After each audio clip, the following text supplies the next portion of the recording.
नमस्कार साथियों, मैं आपका अपना दोस्त असिस्टेंट प्रोफेसर धीरज शर्मा। सबसे पहले आपको गुड इवनिंग, वणक्कम, सत श्री अकाल, केम छो। आज अपने एक और वीडियो के द्वारा इतिहास विषय को बहुत ही रोचक तरीके से आपके सामने प्रस्तुत करेंगे, जिससे आपको इतिहास विषय जो अब तक आपको बोझिल लगता था बहुत ही आसान लगने लगेगा। हम आने वाले 2-3 वीडियो के माध्यम से राजस्थान का इतिहास, राजस्थान के इतिहास के महत्वपूर्ण ऐतिहासिक घटनाएं व राजपूत काल को कवर करेंगे। साथियों, इसी के साथ मैं मातृभूमि एकेडमी से जुड़ चुका हूं। इसके डिजिटल प्लेटफॉर्म पर मेरे द्वारा रेगुलर रूप से ऑनलाइन क्लासें लाई जाएगी, तो आप वीडियो के अंत तक बने रहिए। अपने कॉपी पेन को ले लीजिए, क्योंकि मैंने जो वीडियो बनाया है काफ़ी सारी पुस्तकों को अध्ययन करने के बाद ही बनाया है। यह एग्जाम के सभी महत्वपूर्ण बिंदुओं को कवर करेगी और आपको पहली बार कई नए प्रश्नों से रूबरू होने का मौका मिलेगा। इसी के साथ साथियों, अपने इस क्लास को प्रारंभ करते हैं। तो सबसे पहले राजस्थान के इतिहास की महत्वपूर्ण ऐतिहासिक घटनाएं व राजपूत काल, इसको आने वाले 2-3 वीडियो के माध्यम से पढ़ेंगे। यदि देखें तो यह टॉपिक बहुत बड़ा है, किंतु मैंने इसमें कार्य करते हुए इसे बहुत ही छोटा बना दिया है और रोचक भी बना दिया है। निसंदेह आपको बहुत पसंद आएगा। आर्य सर्वप्रथम राजस्थान के उत्तरी भाग में सरस्वती व सरस्वती नदी के किनारे पर आकर बसे। यदि प्रश्न कोई हमें यह पूछ ले कि राजस्थान में सर्वप्रथम आर्य कहां आकर बसे, तो हमारा उत्तर क्या होना चाहिए? सरस्वती व सरस्वती नदी के किनारे वह आकर बसे। अगला महत्वपूर्ण तथ्य, ऋग्वेद में राजस्थान के लिए किस शब्द का प्रयोग किया जाता था? बहुत ही महत्वपूर्ण प्रश्न है। ऋग्वेद में राजस्थान को ब्रह्मवर्त के नाम से जाना जाता था। ब्रह्मवर्त, आपको पता होना चाहिए ऋग्वेद में राजस्थान क्या कहलाता था? ब्रह्मवर्त। अब बात करेंगे ऋग्वेद में राजस्थान के लिए ब्रह्मवर्त शब्द का प्रयोग किया गया है। अब बात करते हैं रामायण में राजस्थान के लिए कौन से शब्द का प्रयोग किया गया है, तो उत्तर क्या होगा? मरुकांताय। मरुकांताय। जैसे ब्रह्मवर्त तो प्रयोग किया गया है ऋग्वेद में, किंतु रामायण में क्या प्रयोग किया राजस्थान के लिए? मरुकांताय। मरुकांताय बहुत ही महत्वपूर्ण प्रश्न है। आजकल आप देख रहे हैं एग्जाम अलग पैटर्न से होने लग गए हैं। पहले क्या होता था? सेम वही परंपरागत प्रश्न एक के बाद एक एग्जाम में पूछे जाते थे, किंतु अब पैटर्न में बहुत अधिक विविधता आ गई है। साथियों, इसी पैटर्न की नजाकत को समझते हुए मैंने अपना प्रतिदिन 8 से 10 घंटे इसकी स्लाइड्स बनाने में समय निकाला, जो कि मेरी टीम मातृभूमि 20 एकेडमी के द्वारा उपलब्ध कराया जा रहा है। अब अगला प्रश्न है, कर्नल जेम्स टोड को किस नाम से जाना जाता है? किस उपनाम से? यानी कि घोड़े वाले बाबा के नाम से कर्नल जेम्स टोड को जाना जाता है। जेम्स टोड कौन थे? जेम्स टोड इंग्लैंड से आए हुए एक पॉलिटिकल एजेंट थे। एजीजी यानी कि गवर्नर जनरल के पॉलिटिकल एजेंट भी वह थे। अपने बात करेंगे उदयपुर राज्य का प्राचीन नाम क्या था? उदयपुर राज्य का यानी कि मेवाड़ का प्राचीन नाम क्या था? सिवी। सिवी। यह कई बार एग्जाम में पूछा जा चुका है कि उदयपुर यानी कि मेवाड़ का प्राचीन नाम क्या था? सिवी। जोधपुर को किन किन नामों से जाना जाता है? यानी कि मरु, मारवाड़, मरुवार और मारवाड़। मरुवार और मारवाड़ के नाम से भी जोधपुर को जाना जाता है। यानी कि आप याद रख लीजिए, M³ मतलब 3 में मरू, मरुवार और मारवार। गंगानगर के आसपास का प्रदेश योध है। और यदि प्रश्न पूछ ले गंगानगर के आसपास का क्षेत्र क्या कहलाता है, तो आपको साथियों पता होना चाहिए योध है। सीधा गंगानगर का आसपास का क्षेत्र प्राचीन काल में क्या कहलाता था, योध है। और आबू के आसपास का क्षेत्र क्या कहलाता था, चंद्रावती। बहुत ही इंपॉर्टेंट है चंद्रावती। आपको इन आसान बिंदुओं का ध्यान रखना है। चंद्रावती यानी कि आबू क्षेत्र के आसपास का इलाका, और योधय मतलब गंगानगर, आधुनिक श्री गंगानगर। श्री गंगानगर को प्राचीन काल में किस नाम से जाना जाता था, रामनगर। रामनगर के नाम से भी जाना जाता था। झालावाड़ प्रदेश, झालावाड़ प्रदेश सभी को विदित है कि पहले कोटा राज्य का भाग था, किंतु झाला जालिम सिंह के द्वारा इसे कोटा राज्य से पृथक कर वहां पर झालावाड़ रियासत का निर्माण किया गया। झालावाड़ तो मालवा प्रदेश के अंतर्गत था ही, तो आप आसानी से इसको समझ गए हैं। राजस्थान के लिए सर्वप्रथम राजपूताना, राजपूताना शब्द का प्रयोग कब किया गया, तो हमको पता होना चाहिए। राजस्थान के लिए राजपूताना शब्द का प्रयोग सन 1800 ईस्वी में जॉर्ज थॉमस के नाम से, जॉर्ज थॉमस नामक अंग्रेज ने किया था। उस जॉर्ज थॉमस को जॉर्ज फिरंगी के नाम से भी जाना जाता है, यानी कि जॉर्ज फिरंगी। यदि कोई चालाकी कर दे एग्जामिनर और जॉर्ज थॉमस ना लिखकर यदि वह जॉर्ज फिरंगी लिख दे, तो आपको इसका उत्तर ज्ञात होना चाहिए। क्योंकि आजकल हम देखते हैं एग्जामिनर क्या है, थोड़ा स्मार्ट तरीका अपना लेता है, वह उसके लिए दूसरे शब्द का प्रयोग कर लेता है। तो आपको पता होना चाहिए जॉर्ज थॉमस का एक अन्य नाम क्या था, जॉर्ज फिरंगी। जॉर्ज थॉमस राज्य में सर्वप्रथम शेखावटी क्षेत्र में आया था, शेखावटी क्षेत्र में आया था। शेखावटी में मुख्य 3 जिले हैं, झुंझुनू, सीकर और चूरू। झुंझुनू, शेखावटी में आधुनिक राजस्थान के कौन कौन से जिले सम्मिलित है, चूरू, सीकर व झुंझुनू।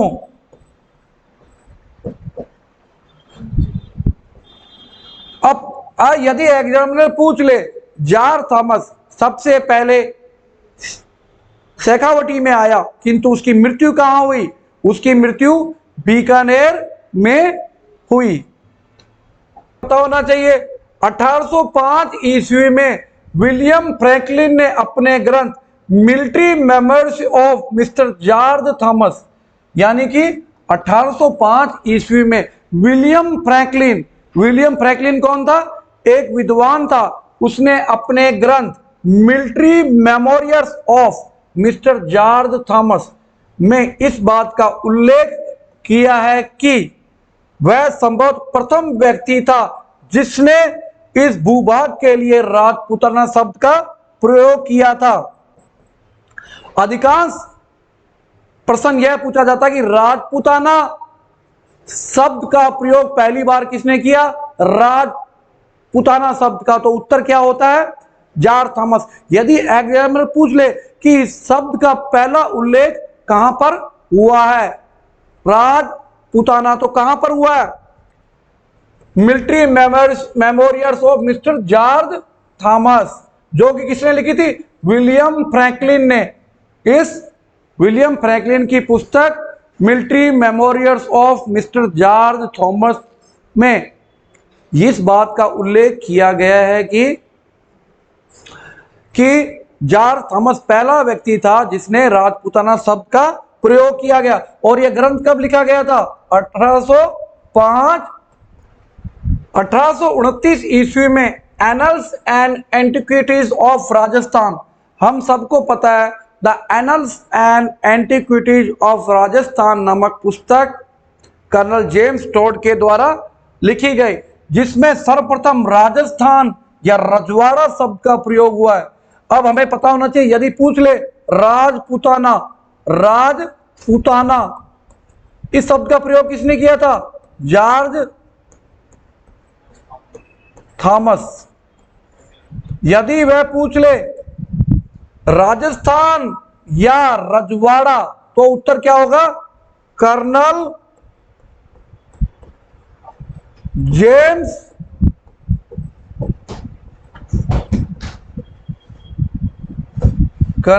James Tod.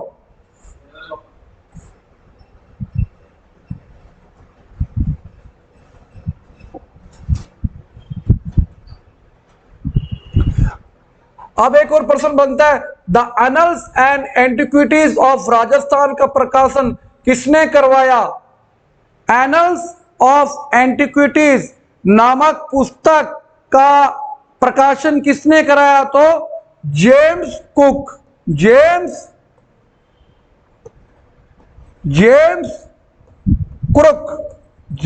क्रुक नामक अंग्रेज ने कहां से करवाया? लंदन से इसका अनुवाद कराया। The annals and antiquities of Rajasthan नामक ग्रंथ में कर्नल जेम्स टोड ने annals and antiquities of Rajasthan नामक ग्रंथ किसे समर्पित किया था? अपने गुरु यति ज्ञानचंद्र को। यति Gyanchandra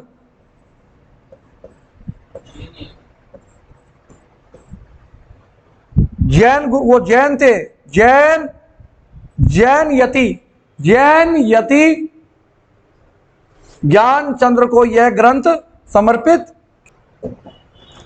the annals and antiquity of Rajasthan का सर्वप्रथम हिंदी अनुवाद किसने किया था? यदि प्रश्न पूछ ले कि एनल्स एंड एंटिक्विटीज नामक ग्रंथ का प्रथम हिंदी अनुवाद किसने किया था? पंडित गौरी शंकर हीरानंद ओझा ने। किसने किया था? पंडित गौरी शंकर हीरानंद ओझा। पंडित गौरी शंकर हीरानंद ओझा को राजस्थान का क्या कहा गया है? गिब्बन। राजस्थान का गिब्बन भी कहा गया है। क्यों कहा गया है गिब्बन? क्योंकि उन्होंने बहुत ही शानदार वैज्ञानिक पद्धति का उपयोग कर इतिहास लेखन किया अपने राजस्थान राज्य का। अब प्रश्न बनता है, annuls and antiquities of Rajasthan पुस्तक का दूसरा अनुवाद किसने किया? तो किसने किया? पंडित बलदेव प्रसाद मिश्रा ने या बलदेव प्रसाद मिश्र ने। बलदेव प्रसाद मिश्र ने। पहला किसने किया साथियों? आजकल एग्जाम में पहला न पूछकर दूसरा पूछ लेते हैं, तो दूसरा अनुवाद किसने किया? पंडित बलदेव प्रसाद मिश्र या मिश्रा जी ने किया। यदि प्रथम अनुवाद किसने किया तो वह किसने किया? गौरी शंकर हीरानंद ओझा ने। यदि यह पूछ ले कि गौरी शंकर हीरानंद ओझा का जन्म कहां हुआ था? हाथलगांव सिरोही। हाथलगांव सिरोही।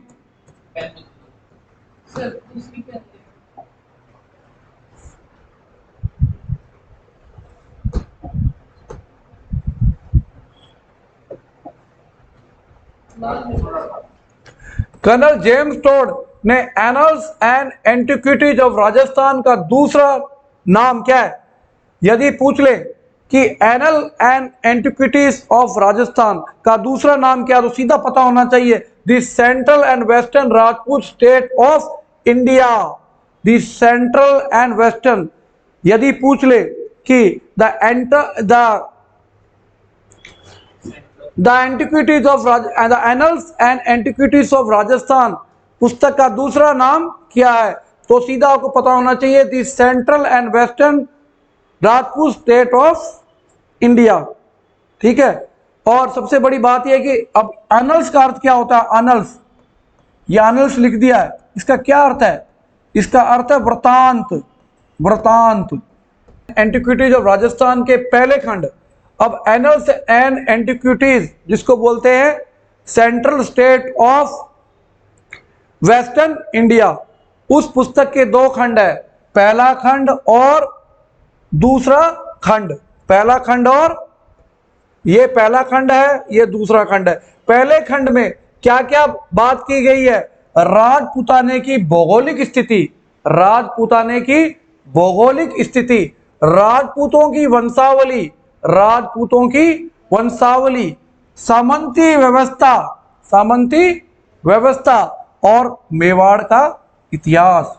मतलब यदि पूछ ले पहले खंड में क्या बात की गई है तो सीधा पता होना चाहिए, या प्रश्न पूछ ले पहले खंड में निम्न, पहले खंड के बारे में निम्न में से कौन सा कथन सत्य नहीं है, तो आपको पता होना चाहिए राजपूताने की भौगोलिक स्थिति, मतलब राजस्थान की भौगोलिक स्थिति के बारे में इसमें बात की गई है।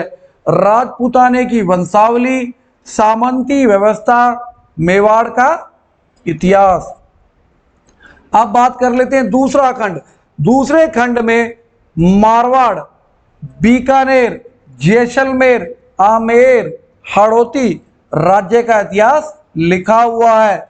दूसरे खंड में किस किस का लिखा हुआ है?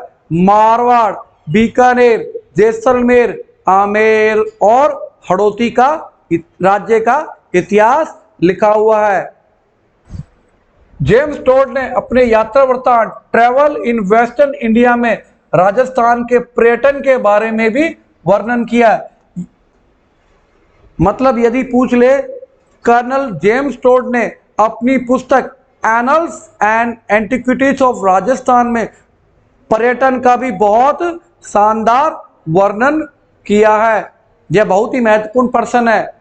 इसे कई बार एग्जामिनर, आजकल क्या एग्जामिनर जो प्रश्न हो गए थोड़े विविधता से भरे हो गए, इसलिए वह आपको दे सकता है कुछ कथन और यह बता सकता है कि इनमें से सही कथन का चुनाव कीजिए। Travel in western India William Hunter Blair को समर्पित की गई है। Travel in western India William Hunter Blair को समर्पित। ट्रैवल इन वेस्टर्न इंडिया में जेम्स टोड ने भ्रमण करते हुए व्यक्तिगत, मतलब ट्रेवल्स इन वेस्टर्न इंडिया में कर्नल जेम्स टोड ने भ्रमण करते हुए व्यक्तिगत अनुभवों के साथ साथ राजपूती परंपराओं, अंधविश्वासों, आदिवासियों के जीवन, मंदिरों, मूर्तियों आदि के इतिहास का वर्णन किया है। बहुत ही शानदार प्रश्न है। यदि पूछ ले ट्रैवल इन वेस्टर्न इंडिया में भ्रमण करते हुए कर्नल जेम्स टोड ने क्या क्या व्यक्तिगत अनुभव किए, तो देखिए राजपूत परंपराओं को उन्होंने जाना। राजपूती परंपराओं मतलब राजपूती परंपराओं, समाज के अंधविश्वासों, आदिवासियों के जीवन, क्योंकि आदिवासियों को जीवन क्यों रहे? क्योंकि वह मेवाड़ के पॉलिटिकल एजेंट थे। उसके पश्चात वह सिरोही व मारवाड़ के भी पॉलिटिकल एजेंट रहे। पहले कहां के थे?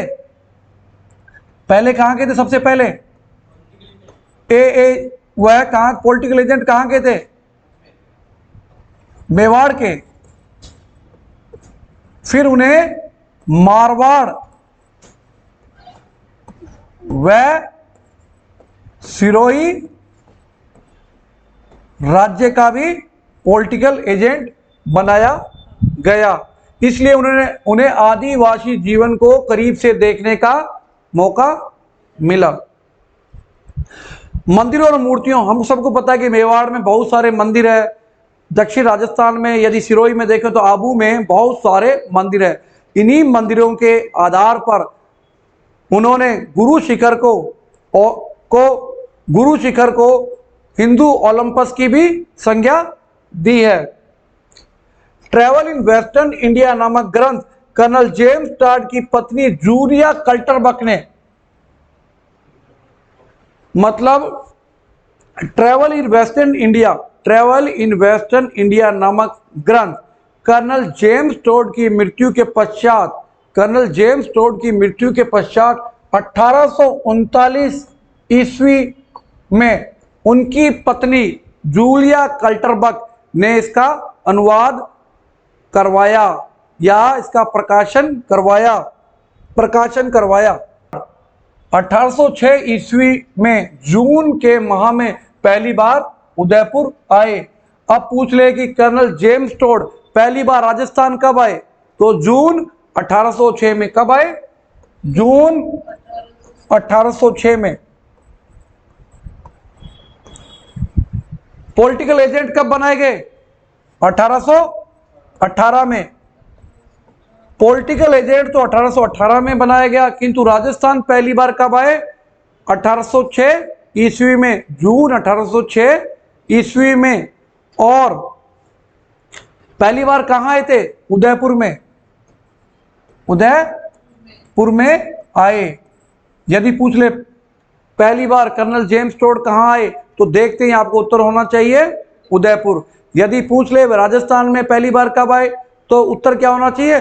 1806 ईस्वी। यदि पूछ ले उन्हें राजस्थान का पॉलिटिकल एजेंट कब बनाया गया, तो उत्तर होना चाहिए 1818। वह राजस्थान में किन किन रियासतों के पॉलिटिकल एजेंट थे, तो उत्तर होना चाहिए, क्या उत्तर होना चाहिए दोस्तों? मेवाड़, सिरोही,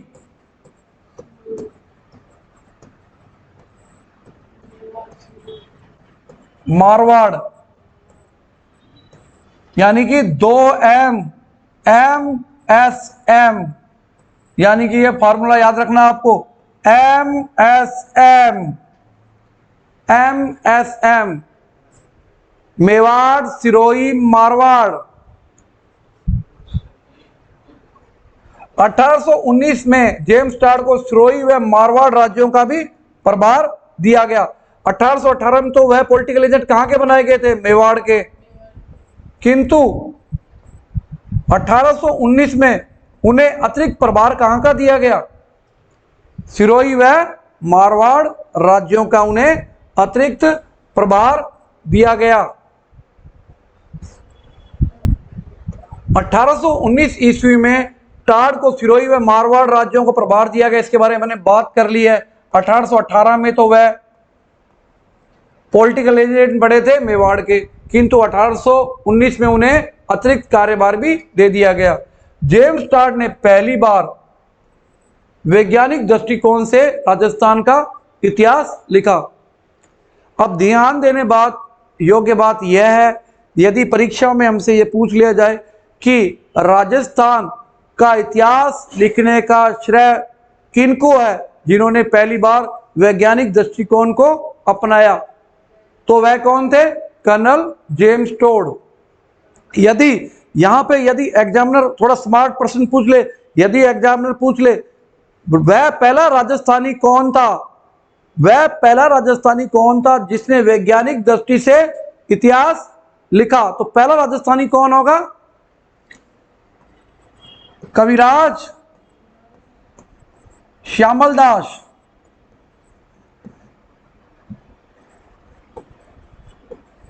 कौन सी पुस्तक लिखी उन्होंने वैज्ञानिक दृष्टिकोण से? वीर विनोद, वीर विनोद।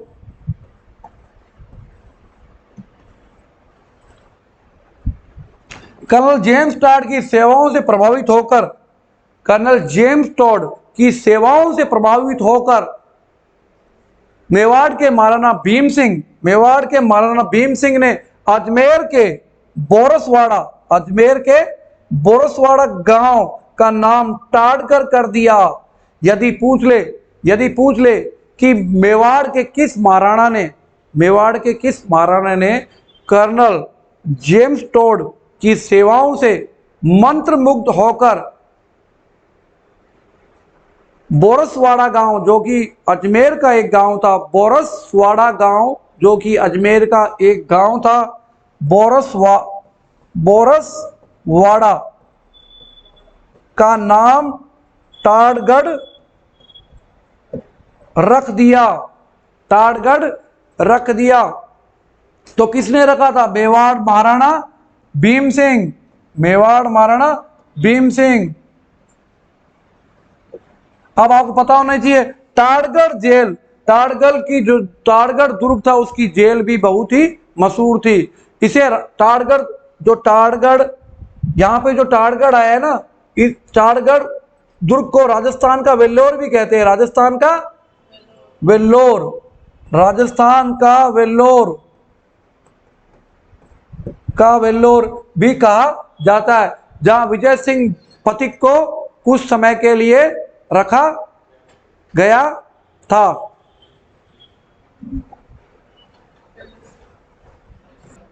कर्नल जेम्स टॉड ने आबू पर्वत पर स्थित अनेक देव मंदिरों के कारण आबू पर्वत को हिंदू ओलंपस भी कहा गया है। हमने बात की थी ना, आबू पर्वत पर स्थित बहुत सारे, आबू में क्या था, बहुत सारे मंदिर हैं, जैन धर्म के मंदिर, विशेषकर लूण वसई मंदिर, नेमिनाथ मंदिर इत्यादि मंदिर वहां स्थित है। मंदिरों की अधिकता के कारण उन्होंने आबू पर्वत को क्या कहा है, ओलंपस, हिंदू ओलंपस भी कहा है। हिंदू, सीधा आपको याद रखना है, हिंदू ओलंपस, हिंदू ओलंपस भी कहा है। किसकी अधिकता कारण, अनेक मंदिरों की अधिकता कारण। यदि पूछ ले अनेक मंदिरों की अधिकता के कारण राजस्थान के किस पर्वत को कर्नल जेम्स टॉड ने हिंदू ओलंपस कहा है, किसको कहा है, आबू पर्वत को। आबू पर्वत का एक नाम भी है, क्या नाम है, अर्बुदगिरी। अर्बुदगिरी, गिरी का मतलब क्या होता है, पर्वत, गिरी का अर्थ क्या होता है, पर्वत, मतलब आबू को अर्बुदगिरी भी कहा जाता है। जेम्स टॉड ने आबू यानी कि अरावली पर्वतमाला की सबसे ऊंची चोटी गुरु शिखर को संतों का शिखर भी कहा है, संतों का शिखर भी कहा है। यह सामान्य प्रश्न है, कई बार पूछ लिया जाता है। टाड़ को राजस्थान के इतिहास का पिता भी कहा जाता है, टाड़ को राजस्थान का इतिहास का पिता भी कहा जाता है। क्यों कहा जाता है, मैंने भी बात की थी ना, उन्होंने इतिहास लेखन की वैज्ञानिक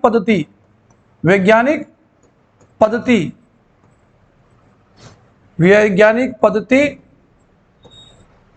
से उन्होंने राजस्थान के इतिहास को वैज्ञानिक पद्धति से लिखने का पहली बार प्रयास किया गया था। इसी प्रयास के कारण उनको राजस्थान के इतिहास का पितामह भी कहा जाता है।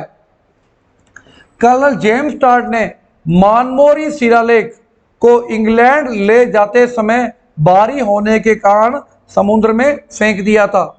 मानमोरी शिलालेख बहुत ही महत्वपूर्ण शिलालेख है, जिससे हमें मेवाड़ के इतिहास को जानकारी का प्रमुख स्रोत भी है। किंतु जब जेम्स टॉड इस शिला को जहाज में डालकर इंग्लैंड ले जा रहा था, उस समय समुद्र के बीच यह जो शिला का जो मानमोरी लेक था, अत्यधिक भारी होने के कारण जहाज का क्या हुआ, बैलेंस बिगड़ने लगा। इसलिए उन्होंने क्या किया, इसको समुद्र में फेंकने का निश्चय लिया। किंतु इन्होंने, जेम्स टॉड ने इस शिलालेख को समुद्र में फेंकने से पहले इसका क्या कर लिया, प्रतिरूप बना लिया। प्रतिरूप मतलब कागज पर बना लिया। किस पर बना लिया, कागज पर बना लिया। भाई इतिहास में क्या है, किसी भी ये वस्तु को हम फेंक रहे हैं तो उससे पहले उसका डिजाइन था उसका उन्होंने चित्र बनाकर कागज पर उकेर लिया। कर्नल जेम्स टॉड 19वीं शताब्दी का प्रथम इतिहासकार था। 19वीं शताब्दी का प्रथम इतिहासकार था कर्नल जेम्स टॉड। क्या था, 19वीं सदी का पहला इतिहासकार था जिसने सामंती व्यवस्था को अंग्रेजी में क्या कहते हैं, फेडरलिज्म पर लेख लिखा था। मतलब फेडरलिज्म व्यवस्था किस प्रकार की, सामंती व्यवस्था मतलब राजा महाराजा अपना शासन चलाने के लिए अपने साम्राज्य को छोटी छोटी जागीरों में बांट देते थे।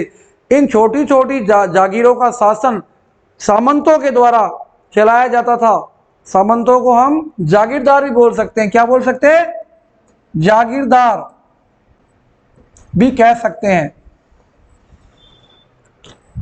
तो ये पूछ ले ऐसा पहला लेखक कौन था, ऐसा पहला लेखक कौन था या ऐसा पहला लेखक का क्या नाम था जिन्होंने राजस्थान की सामंती व्यवस्था या फेडरलिज्म व्यवस्था पर प्रकाश डालने का महत्वपूर्ण कार्य किया था। तो साथियों इसका उत्तर क्या होना चाहिए, सीधा आपके दिमाग में इसका उत्तर आना चाहिए कर्नल जेम्स टॉड। राजस्थान शब्द का सर्वप्रथम उल्लेख का लिखित प्रमाण विक्रमी संवत 682 ईस्वी के खीमल माता मंदिर बसंतगढ़ सिरोही पर उत्कीर्ण बसंतगढ़ शिलालेख में राजस्थानादित्य के रूप में मिलता है। हमको क्या याद रखना है, राजस्थान का सर्वप्रथम उल्लेख कब हुआ है, मतलब लिखित साक्ष्य कब हुआ है, बसंतगढ़ शिलालेख में, बसंतगढ़ शिलालेख में। राजस्थान शब्द का पहला लिखित साक्ष्य है बसंतगढ़, कहां पड़ता है, सिरोही में। और कहां पर, बसंतगढ़ में कहां मिला है, खीवल माता के मंदिर में, खीमल माता के मंदिर में, खीमल माता के मंदिर में। और कब मिला, विक्रम संवत 682 ईस्वी। ठीक है, तो सीधा हम इसमें राजस्थान को क्या नाम दिया गया, राजस्थानादित्य, राजस्थानादित्य नाम दिया गया है। बसंतगढ़ शिलालेख चावड़ा वंश के शासक वर्मलात के समय का है। अब पूछ ले, जो बसंतगढ़ शिलालेख है, ठीक है, बसंतगढ़ शिलालेख है, वह किस वंश से संबंध रखता है, तो कौन से वंश से संबंध रखता है, चावड़ा वंश, चावड़ा वंश से तो संबंध रखता है। और किस शासक के समय का है, किस शासक के समय का है, वर्मलात, शासक का नाम क्या है, वर्मलात, वंश कौन सा है, चावड़ा। और एक बात और याद रखनी है, इस लेख में दास प्रथा का पर भी प्रकाश डाला गया, दास प्रथा। इससे हमें पता लगता है कि उस समय राजस्थान में दास प्रथा भी थी। दास, देखो तीन मुख्य बातें हैं, बसंतगढ़ शिलालेख में किस पर प्रकाश डाला गया, पहले तो चावड़ा वंश, शासक कौन था, वर्मलात। और किसके समय का है शिलालेख, शिलालेख की मुख्य बात क्या है, इसमें दास प्रथा का उल्लेख है। तीन बातें होगी, तीन बातें कौन कौन सी होगी, चावड़ा वंश, शासक वर्मलात और दास प्रथा पर प्रकाश डाला गया या दास प्रथा का उल्लेख किया गया है।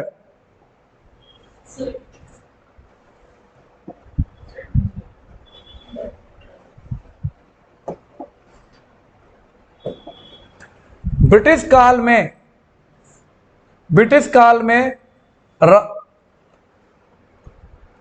अच्छा, ये प्रश्न ये है कि ब्रिटिश काल में राजस्थान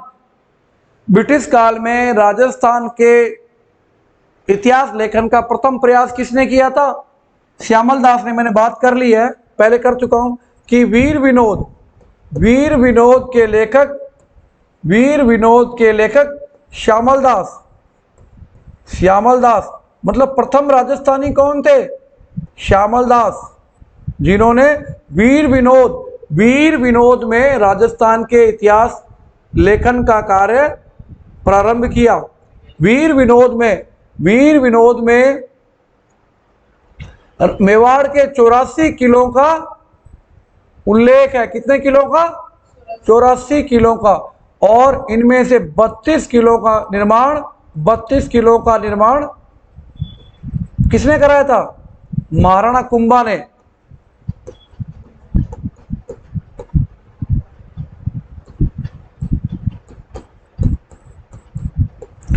मतलब 84 किलो का उल्लेख है, वीर विनोद में 84 किलो का उल्लेख है। साथ में महाराणा कुंभा के द्वारा बनाए गए 84 में से 32 दुर्गों पर भी प्रकाश डाला गया है। राजस्थान का नामांकन कब किया गया, राजस्थान का नामांकन 26 जनवरी 1950 को किया गया। राजस्थान नाम कब दिया गया? आजादी के बाद 26 जनवरी 1950 को राजस्थान नाम दिया गया। उस समय राजस्थान की श्रेणी क्या थी? ब या बी? राजस्थान कौन सी श्रेणी थी? ब या बी श्रेणी का राज्य था।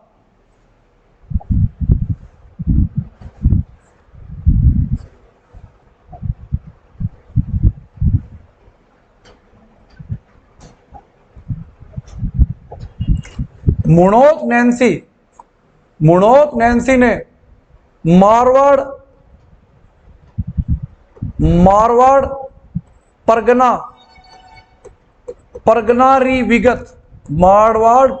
परगनारी विगत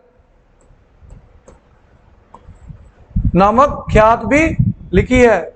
ठीक है।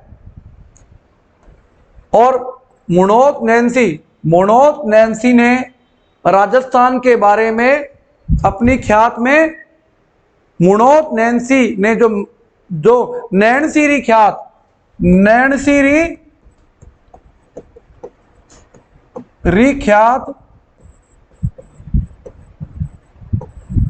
मतलब नैनसीरी ख्यात में राजस्थान के बारे में वर्णन किया है। मतलब मुणोत नैन्सी ने, यदि पूछ ले मारवाड़ परगनारी विगत नामक ख्यात किसने लिखी, तो मुणोत नैन्सी ने ये ख्यात लिखी। मुणोत नैन्सी किसके दरबार में थे?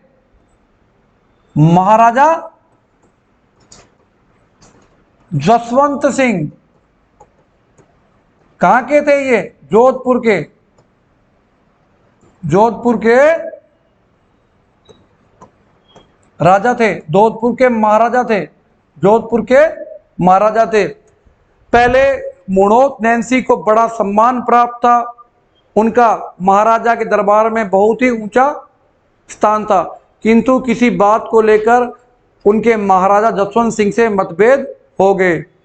अतः मुणोत नैन्सी की जीवन का अंत बहुत ही दर्दनाक स्थिति में हुआ, यानी कि कारावास में ही मुणोत नैन्सी की मृत्यु हो गई। वीरभान ये प्रश्न आ जाता है कई बार कि राजरूपक नामक ग्रंथ के लेखक कौन है? तो उत्तर क्या होगा? वीरभान ने भी अपने ग्रंथ राजरूपक में राजस्थान के बारे में वर्णन किया है।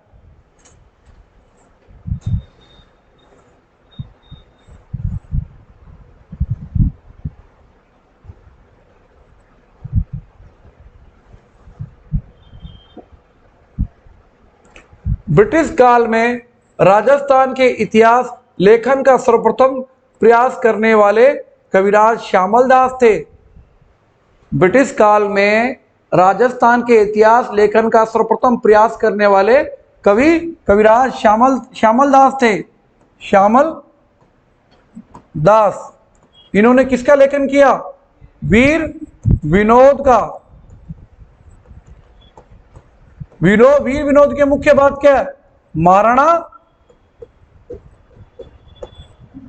महाराणा कुंभा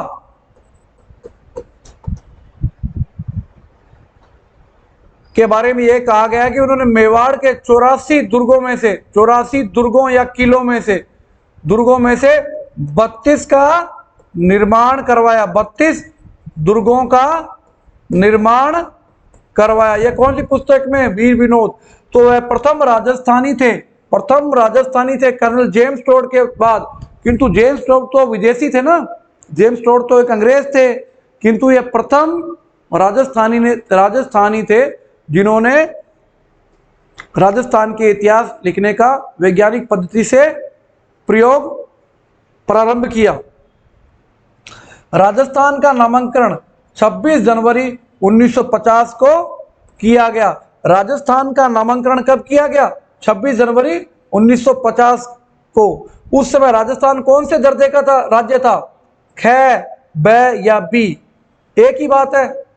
ख या तो ख बोल लो, ब बोल लो या बी बोल लो, एक ही बात है। यदि पूछ ले राजस्थान का नामकरण मतलब भारत का राज्य जब राजस्थान बन गया, उस समय राजस्थान नामक नाम से इसका नामांकन कब हुआ? 26 जनवरी 1950। और उस समय किस श्रेणी का राज्य था?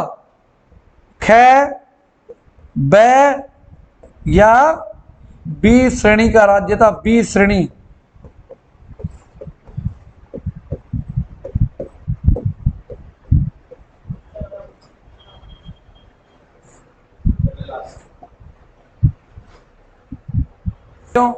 इसी के द्वारा आज की स्लाइड्स में, आज की क्लास में मेरे द्वारा आपको इतिहास रोचकता से पढ़ाने का पूरा प्रयत्न किया गया।